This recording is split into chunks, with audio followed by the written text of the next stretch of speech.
water scarce. First, we're going to do a rapid fire round of the news today, which should be shown on your screen. Please, can we have a quick opinion on the story that grabs your eye, immediately water related? Please, let's kick off with Mark Lambrides, Global Director, Low Carbon Future at the Nature Conservancy. Good morning. From my perspective, I'm coming from Washington, D.C., and it's a snowy 4 a.m. here in the U.S. I'll tackle first the last article listed here, which is the Texas freeze and challenges for the U.S. energy transition. There's been a lot of criticism about the way in which the state of Texas has responded to the recent weather events with lots of extended power outages, and some criticism of wind power and solar, which have not necessarily been able to generate through the system through this storm. And I wanted to push back on that quite a bit and note that the main cause of these outages have come from the unique nature of the Texas grid, which is the only state among 50 states in the United States, I guess with the exception of Hawaii and Alaska, the only state among the lower 48, which is its own isolated grid. And with the privatization deregulation that has taken place in Texas, we have a system that is not interconnected with the rest of the U.S. The rest of the U.S. is made up of 3 other large interconnected regional networks. And so really the system has failed largely on the basis of transmission failure and the lack of ability to wheel and sell power across state borders.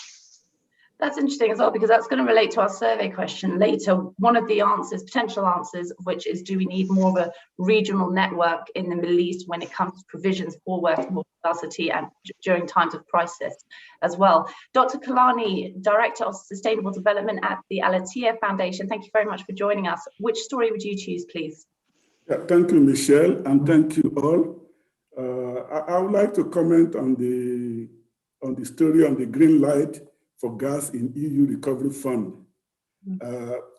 All the stories are interesting, but I've chosen this because I think it is relevant to the region. And I want to start by putting this in context, that increasing this investment from fossil fuel that we are witnessing or seeing is informed by the general consensus that the primary sources of CO2 emissions are oil, gas, and coal. Within that context, we all know that burning natural gas produces less greenhouse gas emissions than burning coal and crude oil. So why the CO2 emissions are from these 3 major sources, they don't need to be treated equally. And I think that is the context of the relaxation in the no harm guidelines that the EU has released in terms of accessing the Green Recovery Fund.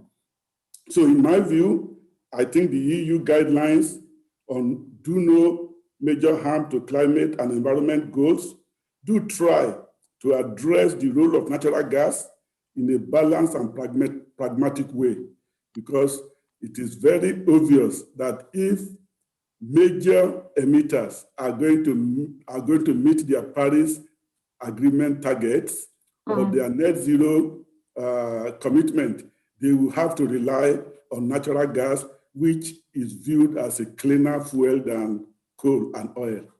And a bridge to that broader energy transition as well, that there is much more talk at the moment about ways to decarbonize that natural gas supply chain, as well as, of course, LNG, which is going to experience huge more growth. Moving on, Guy Reavley, Vice President of Strategy and Operations at Solar Water. Hi, Guy, your thoughts, please. Good morning, Michelle. Good morning, everybody. I think I'm going to take the one at the top of the list here. I guess everybody's on this call has the same kind of views, that we do have a global crisis. And that crisis is only going to get worse for a number of factors. The global demand for water, as an example, will probably exceed supply by about 40% over the next 10 to 20 years. Population continues to grow, and we continue to have a problem with carbon emissions. So the challenge that we all face, governments down to the individual, is how do we take our responsibility for the efficient use of resources that we have in the world. The water, as an example, there's a chronic shortage of it. We need to find ways to desalinate, as an example, that isn't causing chronic CO2 emissions and creating are exasperating the problem we have around global warming.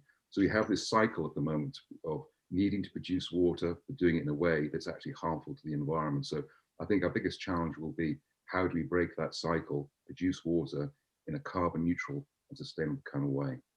And that 40% figure is quite an eye-opener, isn't it? That's significant. Well, I mean, that's a global figure. I mean, if you look at Middle East and Northern Africa, numbers range between 60 and 70% of the population will be very high or extreme water poverty as soon as 2035. So this is a real pressing and urgent matter. As you probably know, the Middle East is the biggest desalinator in the world, particularly Saudi Arabia. There's about 16,000 desalination plants globally, and that's projected to double over the next 20 years. If you look at the carbon emissions, how much fuel is required for reverse osmosis, it's a very, very significant amount of CO2 production. Currently, it's around about 100 million tons of CO2 per year attributed to desalination, and that's going to double over the next 10 years. Gosh, especially as the world population, not just in MENA, of course, the world population starts to near 10 billion by 2050 as well. As you say, the problem will just be exacerbated over and over again if solutions aren't found now. Last but certainly not least, Amjad Khashman, energy specialist. Amjad, which one would be your choice? Yeah, first, thank you so much, Michelle, for the invitation, and I'm very happy to join this esteemed panel. So for me, I would select the second headline, EU to seek fossil fuel phase out. And also maybe I can touch a bit upon what Mark just added. So right now, what we have seen in the US when it comes to the risks when it comes to energy infrastructure, it wasn't only in the US. We have seen similar trends in Japan, for example, last month. Even in Europe, in Norway, the spot prices for electricity, they went very high. So for me to see that EU to seek like a complete fossil fuel phase out, of course I agree with such decision, but we should also think about how we can still manage to deliver energy and electricity when it is much needed right now in winter, in harsh winter conditions. It's that balance, isn't it, between making these decarbonisation plans a reality and actually providing energy security at the same time. Very much two sides of the same coin. Right, let's delve into water security in the MENA. Mark, the World Bank estimates that climate-related water scarcity will cost the region 6 to 14% of its GDP by 2050, with 70% of the region's GDP exposed to high or very high water stress. And of course, we heard from Guy just now as well, some other kind of mind-boggling figures when it comes to the risks that could be just 14 years away. What would you say are the top actions that need to be taken to deliver the best results and improve the water security this year? What can be done now to help safeguard the future? Sorry, Michelle, did you send that to me? I'm going to address the issue of hydropower developments. Okay, Guy, do you want to talk about on the desalination side of things? Yeah, okay, certainly, Michelle. As I said, we have a problem. We all recognize it's a global water crisis, and we have a traditional solution, as I say, which is the seawater reverse osmosis. For those who don't know what that is, it takes a lot of energy to force seawater through a membrane and separate the salt from the water. It's highly energy intensive, and traditionally it's used fossil fuels to power this plant. So the cost of the water production is incredibly high, both in terms of the amount of money it takes to burn the fuels and run the filters and run the factories, but also in terms of the climate impact. So we've been investigating, as a company, Solar Water, a way of using the natural hydrological cycle, but to do it at scale. So we're using concentrated solar power to be able to evaporate the seawater and then condense it down, but in a closed system that produces its own power, so that you're not drawing any power from the grid, and you're not creating the greenhouse gases through burning fossil fuels. So as an example of something which is innovation is happening, it's taken us 4 years working with Cranfield University to develop a system that is actually carbon positive, or potentially carbon positive, by using the steam that we're generated through concentrated solar power to drive a turbine to create power to then drive the condensate or condensating the steam into water, fresh water. So there's a lot of innovation that's happening out there. And funny enough, Saudi Arabia are innovators in this area, and they're the first ones to take our technology and actually build one of these solutions in their region. So I think there's a lot of pressure for governments to go carbon neutral over the next 10, 20, 30 years. And they are looking at innovation to drive these changes. And the solar water PLC solution is an example of how technology can drive change and hopefully have a positive impact on the emissions and the sustainability of production of water. Thank you, Guy. Amjad, just looking at the economics, like I mentioned, about 16 to 40% of GDP by 2050, that potential loss, that's obviously quite significant. And one of the routes that Guy's just touched on as well with solar and more of a merging between renewable energy systems and water security as well. We've obviously already touched on a couple. For example, Jordanian water sector consumes around 14% of the total annual electricity generated, while in Libya and Saudi Arabia, groundwater pumping accounts for 14 and 10% respectively of the total consumption in the country. What would you say should be the next steps to improve this energy efficiency and overall? Indeed, excellent question. Can I go ahead or? Yes, please. Sorry. So indeed, it's an excellent question. I would like also first to put some things into perspective when we're talking about the MENA region. As you mentioned, the economy is under strain from water scarcity, but also we have a huge population growth expected in the next 2 decades. So by 2050, some countries are expected to have 50% population growth, while other countries are expected to simply double their population. So this is one thing. On top of that, you add that climate change is forecasted to make the situation even more critical.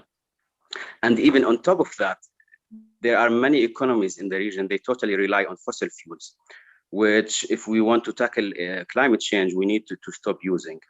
So this is just to put some context and to see how complex is the situation. However, we are starting to see some encouraging or bright signals from the region. I have here to disagree a bit with Guy. So first of all, the tremendous advancement in reserve osmosis technology, allowing for this huge cost reduction. So just recently, we have seen prices as low as 27 cents per cubic meter. When just speaking 10 years ago, we had prices in the range of $2 per cubic meter. So I find this 80% drop in cost, it's pretty remarkable. And the special thing about RO or reverse osmosis, that it's completely electrified and it requires no thermal energy, which means that we simply can connect such plants directly to the grid and supply them from the most mature and cost competitive sources of renewable energy, which are solar PV and wind. So this is one bright aspect. The second bright aspect that I see in our region, in the MENA region, that this region could achieve the cheapest solar electricity prices worldwide. It's not only the cheapest solar electricity, it's the cheapest electricity from any source in the planet. So that was achieved in the United Arab Emirates a few months ago. And similarly, almost all the countries in the region, they have a great potential when it comes to renewable energy. So I'm really excited. Can I just jump in there? And you talked about that 80% reduction. And of course, the region has huge potential as well. But it seems to be, perhaps this also links to Guy's point about if it is by 2035 and we have this rather scary outlook, it's the scale of the implementation and the scale of these low prices across the whole region, of which there are many, many nations. Is enough being done across the region and a blanket approach to make sure water security for all? Because that 80% figure is impressive, but in terms of the challenge ahead. Well, I think I agree with you. Till now, only the wealthy countries of GCC, they were able to implement such desalination projects. But this cost reduction that we just mentioned, it's remarkable. It's a game changer. So even now, countries like Jordan, they should really consider starting such plans, because as mentioned, there is another, we can create a win-win situation. So right now there is already a lot of integration of renewables in the region. Some countries like Jordan, United Arab Emirates, and even Morocco, they have exceeded the market integration when it comes with renewables. It now takes a huge portion of the electricity grid. And actually using such technology, RO or reverse osmosis, it's opened the door also to create a new electricity demand that can be a little bit flexible and allow for more integration of renewables. So it's imagine if we can find such solution that provide a clean, somehow sustainable water, and at the same time allow for more renewable carbon and neutral technologies in the region. But it's also about trying to create that network, because as you mentioned, it's the wealthy countries that have the greater water greater water security, and it's the poorer ones that have greater scarcity. And at the moment, this is obviously a global problem. It's not direct, it's not only the MENA, it just happens to be the most affected. It's a global challenge. 1 in 3 people roughly don't have access to clean water on the planet. And sorry. Yeah. Actually, Dr. Kilani, I would love you to jump in, because I wanted to ask you on that note about the poorer countries not having those provisions and having that backup, that we are looking at by 2050, up to 200 million people could be displaced because of climate related factors. Just to give context, there's only about 10 million in the whole UAE, as an example, to give frame. So what do you think of more of the human element of risk when it comes to water scarcity and making sure there's more of a balanced approach? No, I think you're right. It's a very important question, and Guy is very correct to have emphasized the huge challenge that the world is facing in this respect. But before I answer your question directly, I just wanted to add a little bit to what Guy and Amjad have just said. Please. Throw in a little bit of another potential, particularly in the MENA region. I mean, Guy and Amjad had focused on the method that is currently being used. I think there is an element of the source, alternative sources of water that needs to be looked at in the region. It is estimated that globally, the oil and gas industry could produce about 50 million cubic meters of water a day in the next 2 to 3 years. That is the huge potential of a source that can come even from the oil and gas industry that the region is known for. So if you take example of Qatar, I mean, just from the PAL GTL plant alone, you can get about 16 million cubic meter a year of water. So traditionally, yes, the source has been desalination of seawater, but it is good also, in addition to cost reduction, to look at alternative sources. Of course, this still has a problem of perception. So I would like to just mention that HBKU completed research recently on the public perception on the reuse of treated wastewater from oil and gas industry. And the finding is very, very instructive. That if once you get the education and the awareness addressed, you realize that you have a huge potential source of water that is currently not being utilized. Because about 82% of the MENA's wastewater is not utilized, is not recycled. Exactly. And it's sent back to the sea, and then you withdraw water from the sea for this expensive desalination. So so there is a source there that is not being tapped at the moment. But when it comes to the issue of cost, especially in poorer nations, not only in GCC but in many parts of the world, particularly like Africa, I think it is an issue that cuts across every sector, not just water.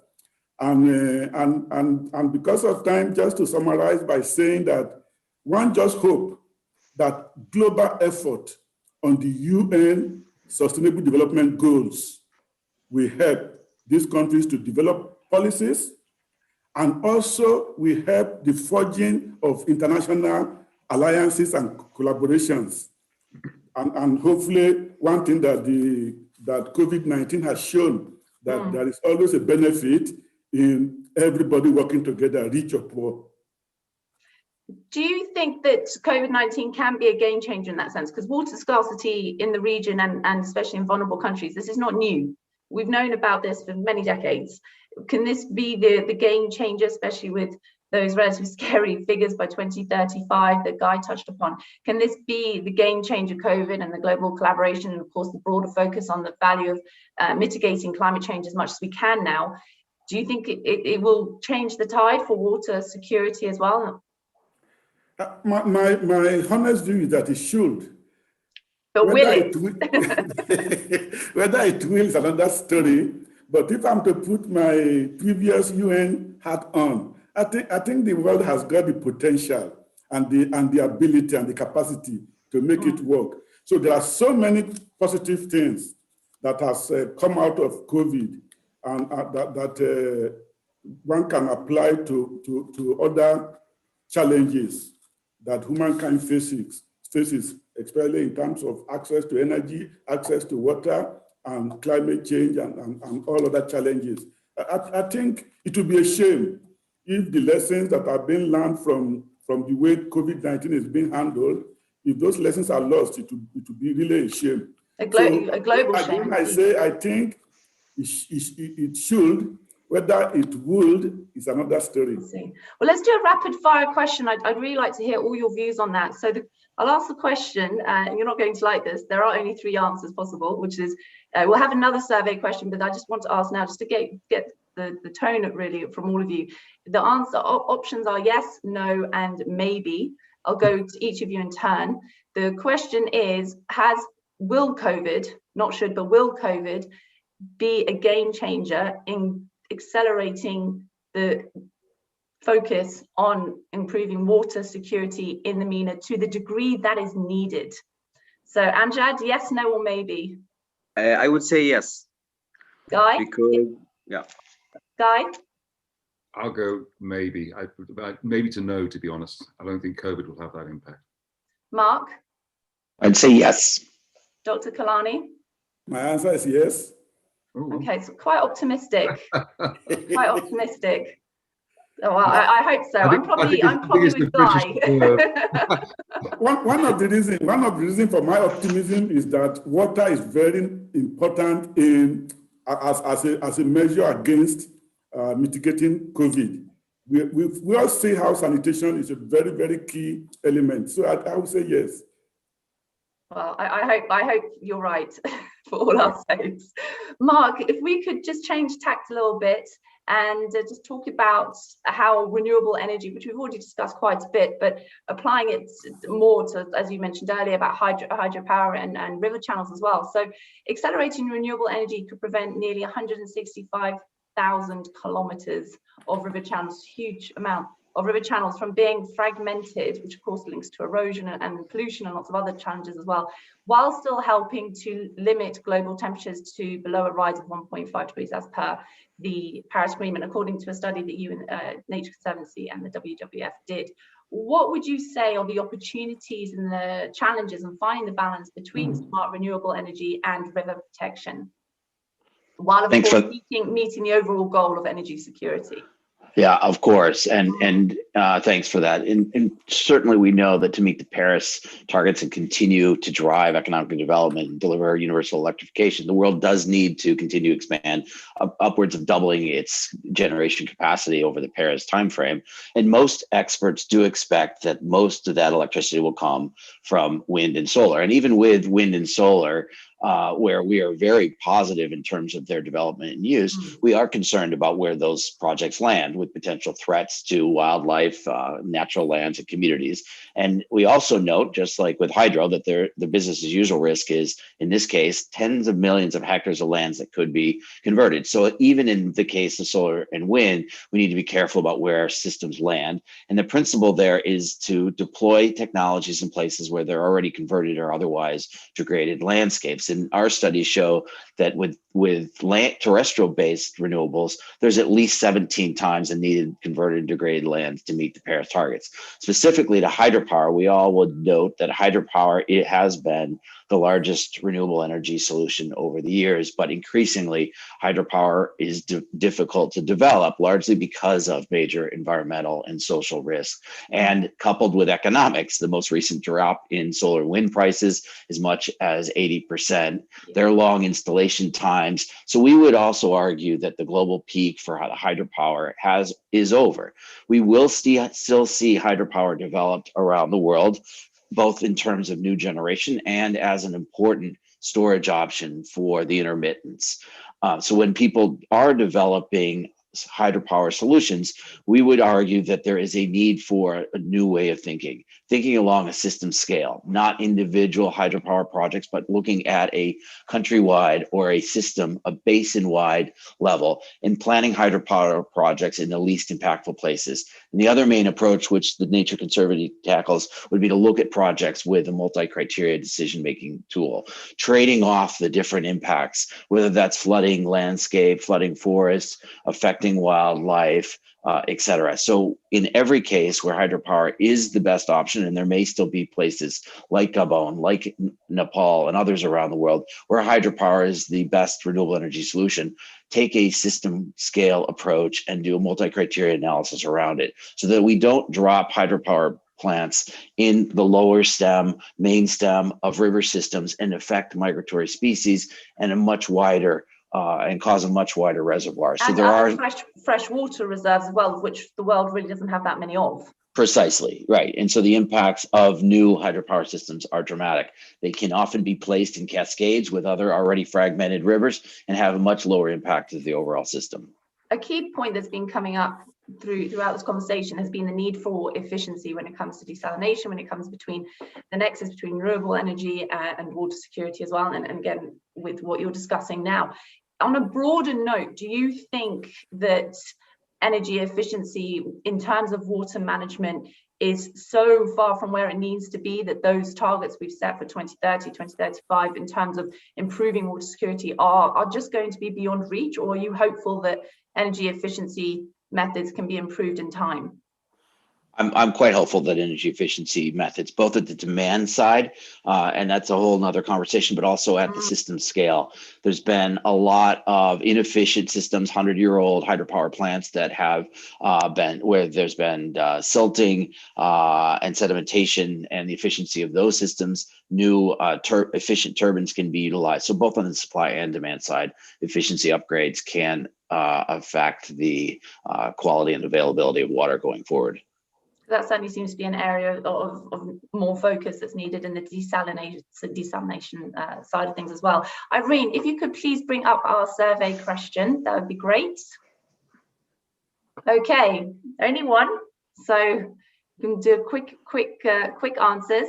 On a regional basis, so in the MENA, what must be achieved this year to dramatically improve long-term water security in the Arab Gulf? Significantly cut water and power subsidies. We know that's a very, very touchy issue. Plan cross-border desalination and fresh water network. We've touched on that already about having provisions in place, which is number 3, to offset disruption and critical shortages. So those are the 3 options. If you just want to choose one.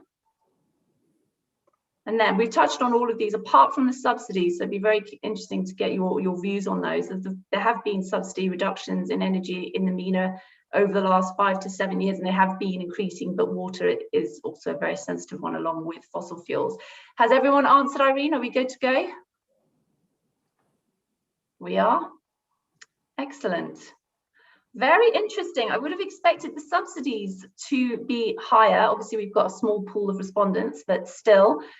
So that would suggest that 2 of you went for the planned cross-border and desalination freshwater network. Anybody happy to say that they chose that one? Who went for number 2? Yeah, I did. Guy, that would be an ideal situation. Do you think that's something realistic that we can realistically look for 2030, 2035, considering the region's been so slow with so many other energy cross-border projects, including gas, and there've been so many talks and pushes to get these things established. It never quite happened. Again, this is not direct, this is not unique to the MENA. Many regions have these challenges. Do you think that a freshwater desalination network is viable by, say, 2035? I honestly don't know. I think you have to try and picture what that regional strategy should be. And now, with the Gerda Dam being in place now, the countries are becoming more dependent on each other for good practices and cooperation. And each country has its own water security strategy, if you like, and it depends on, you have different approaches, and but ultimately, water as a commodity is a scarce thing. If you're fortunate enough to have a coastal line or access to a river network like the Nile, then potentially you've got a solution. But there are landlocked countries that will have to start looking to cooperate with others. I think that the rich nations have obviously got the advantage at the moment of being able to produce water, irrespective of whether it's $1 a cubic meter or 20 cents a cubic meter. Technology is improving across the board. But if you're going to stop regional instability, and there will be water conflicts in the future, then we have to start thinking about how do we get water equitably into the homes of people, into agriculture, and into industry. It may be far-fetched to believe it will happen in the next 5 to 10 years, but as the crisis becomes closer and closer, and we start seeing famine, we start seeing conflict, we're going to have to think of a way to distribute strong water. Incentives. Indeed. And strong incentives to make that change happen. And as Dr. Kilani was touching on as well, with the massive potential of climate refugees on top of already the refugee crisis that the world is facing, that these are very strong motivators to maybe have a cultural change in the way that water is managed in the region, the way that leadership considers its water, as you say, more of a commodity that can be traded more freely, rather than the very high walls on borders at the moment, where there just isn't very much cross-border collaboration, considering the challenge that's going on. Yeah, water's too cheap at the moment. I mean, not for domestic consumption, I believe that should be supported, but for industry, it's far too cheap. It's too easy to waste, which is why we have the 82% of wastewater in the MENA not being recycled. A large part of that is industrial and agricultural as well. There is a bit of domestic in there, but if it's cheap, then you tend to be a little bit more casual with it. Mark, can I ask which one you chose, please? Which answer you went with? Also tackled the desal and networks. I will link this to the power sector, where we have seen that, as I noted in the earlier question response to the news of the day, the transparency or the backup supplies that are enabled by international or interregional trade in the commodity, in this case water, really adds to the long-term security of water supplies. And trying to go at this alone, particularly in landlocked countries, does create tremendous risks. And so increasingly, as we've seen with the power supplies, that transmission networks add a redundancy to systems. I would argue the same can be true through networks. And then, as Guy has mentioned, an increased use of desal for places that have access to large bodies of water, salt water or fresh, will require considerable investments. Therein, I'm also very hopeful for the advancement of technology, that new innovation in this space, both on the electricity side and on the desal side, will add capacity for a lot of places. And Amjad, did you go with subsidies or did you go with provisions during times of crisis? Well, actually, I was a bit lost between the two points. Subsidies, from market view, yeah, it's a good thing to remove them. But again, water, it's a necessity. It's very hard, I think, to touch upon this topic and just go to the population and tell them, okay, water is expensive now. But on the other hand, such lifting subsidies will drive more efficiency through the system, will give the water the real value that it has. Actually, I chose the last option about networks and safety of the system, because yeah, again, as Mark touched, it is a very critical thing. Water, it's a necessity, and we can't really accommodate living without water for 1 or 2 days. So this is now the priority in the region, where it's already some places in some countries where access to the water it's not in its best shape. Dr. Kilani, through the process of elimination, you must have chosen subsidies. Is that correct? Right. My choice is subsidy for sure, because I believe that the challenge of water scarcity, the challenge of meeting the UN goal of access to water for all, will not be fully addressed unless the question of where does the money come from is addressed. So I think people have to begin to develop the culture of knowing that they have to pay the full cost of what they are receiving. Because if we continue with subsidy, we will continue to encourage people to put their head on the sand like ostriches. So I believe in market principle, but I agree with Amjad. Government must do everything possible to bring the cost down. So, but that should be separated from subsidizing the cost, because actually by subsidizing, you remove the impetus for wanting to lower the cost. Excellent. Thank you very much. That is a wrap. Thank you for all your comments. I think people got a lot to chew on what is a really critical issue, and I hope to see you all again soon. Thank you very much. Thank you. Thank you. Thank you. I have enjoyed it. Thank you. Thank you.